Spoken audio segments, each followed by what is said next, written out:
తనకు కేటాయించిన బొగ్గు గనుల శాఖ బాధ్యతలను సమర్థవంతంగా నిర్వహించేందుకు ప్రయత్నిస్తానని కేంద్ర మంత్రి కిషన్ రెడ్డి అన్నారు.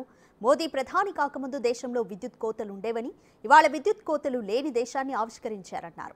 తెలుగు రాష్ట్రాలకు చెందిన మరో 4 మంత్రులకు మంచి శాఖలు వచ్చాయని అన్నారు. రానున్న రోజుల్లో బొగ్గు కొరత లేకుండా పెంచే విధంగా చర్యలు చేపడతానని కిషన్ రెడ్డి వ్యాఖ్యానించారు. ఒక తెలుగువాడిగా దేశానికి మంచి పేరు తీసుకొస్తానని, 2 రాష్ట్రాల అభివృద్ధి కోసం పనిచేస్తానని తెలిపారు కిషన్ రెడ్డి. ఆంధ్రప్రదేశ్ నుంచి క్యాబినెట్ మినిస్టర్గా నిన్న ప్రమాణ స్వీకారం చేసినటువంటి రామ్మోహన్ నాయుడు గారు సివిల్ ఏవియేషన్ పౌర విమానయాన శాఖగా వారు మరి కేటాయింపులు చేయడం జరిగింది వారికి. అదేవిధంగా సహాయ మంత్రిగా ప్రమాణ స్వీకారం చేసినటువంటి బండి సంజయ్ కుమార్ గారికి హోంశాఖ సహాయ మంత్రిగా వారికి శాఖ కేటాయింపు చేయడం జరిగింది. అదేవిధంగా చంద్రశేఖర్ గారు గుంటూరు నుంచి వచ్చినటువంటి వారికి గ్రామీణాభివృద్ధి అండ్ కమ్యూనికేషన్ మంత్రిత్వ శాఖలో వారికి సహాయ మంత్రిగా వారికి కేటాయింపడం జరిగింది.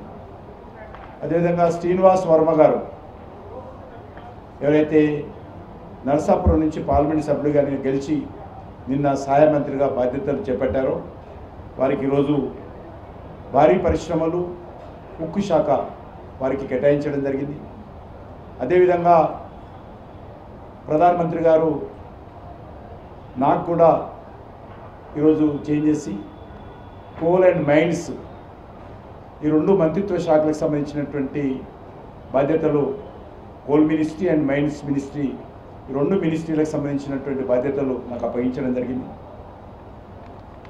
దేశ అభివృద్ధికి చాలా కీలక పాత్ర ఈరోజు బొగ్గు మరి పనిచేస్తున్న విషయం. మరి ఈరోజు విద్యుత్ లేకపోతే దేశంలో ఏ కార్యక్రమం కూడా ముందుకు సాగదు. విద్యుత్ సరఫరా అంతరాయం లేకుండా విద్యుత్ డిమాండ్ మీటు కావాలంటే అదే స్థాయిలో మనకు కావాల్సినటువంటి బొగ్గును కూడా ఉత్పత్తి చేసుకోవాల్సిన అవసరం ఉంది. అనేక రకాలుగా ఇతర దేశాల నుంచి కూడా దిగుమతి చేసుకుంటున్నారు. వీటన్నిటి కూడా సమన్వయం చేసుకుంటూ మన దేశంలో మరి బొగ్గు గనులు ఎప్పటి వరకు ఉన్నాయి, ఎన్ని బొగ్గు గనులు ఉన్నాయి, ఎన్ని సంవత్సరాల వరకు మన బొగ్గు గనులు అందుబాటులో ఉంటాయి, వీటన్నిటి కూడా అంచనా వేసుకోవాల్సిన అవసరం ఉంది. కాబట్టి నాకు ఇందులో ఏ రకమైనటువంటి అనుభవం లేదు. అయినప్పటికీ కూడా చాలా తొందరగా ఈ యొక్క మరి కోల్ మినిస్ట్రీకి సంబంధించినటువంటి విధి విధానాలు కావచ్చు, వాళ్ళు చేస్తున్నటువంటి కార్యక్రమాలు కావచ్చు, కోల్ ఇండియాలో పనిచేస్తున్నటువంటి లక్షలాది మంది కార్మికుల సంక్షేమం కావచ్చు, వీటన్నిటిపైన కూడా సమగ్రంగా అధ్యయనం చేసుకొని మేము నరేంద్ర మోడీ గారి యొక్క మార్గదర్శకంలో తప్పకుండా ఈ దేశానికి ఉపయోగపడేటువంటి కోల్ అండ్ మరి ఎనర్జీకి సంబంధించినటువంటి విషయంలో కావచ్చు, లేకపోతే మైన్స్ విషయంలో కావచ్చు సమర్థవంతంగా నిర్వర్తిస్తాను. చంద్రబాబు నాయుడు గారు ఏదైతే వాళ్ళ మంత్రిత్వ శాఖలు మంత్రులు ఏదైతే ప్రమాణ స్వీకారం కార్యక్రమం ఉంటుందో దానికి భారత ప్రధానమంత్రి గారు కూడా మరి నరేంద్ర మోడీ గారు కూడా రాబోతున్నారు.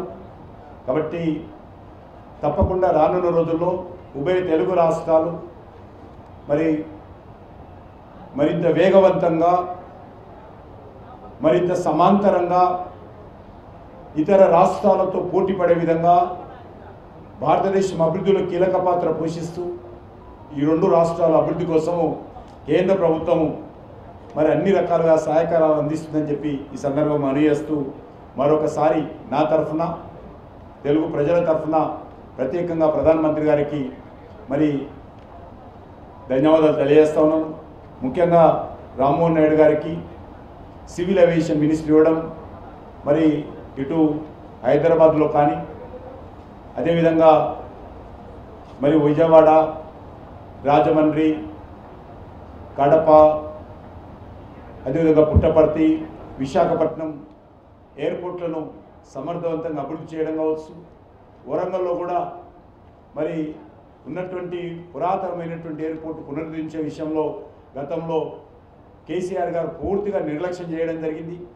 తప్పకుండా ఇప్పుడైనా సరే మరి ఆ యొక్క మన రాష్ట్రానికి సంబంధించి ఉభయ రాష్ట్రాలకు సంబంధించినటువంటి మంత్రి గారు వచ్చారు కాబట్టి తప్పకుండా తెలంగాణ ప్రభుత్వంతో మాట్లాడి వరంగల్లో కూడా ఎయిర్పోర్టు తొందరగా రావడం కోసము నా వంతు ప్రయత్నం కూడా నేను చేస్తాను.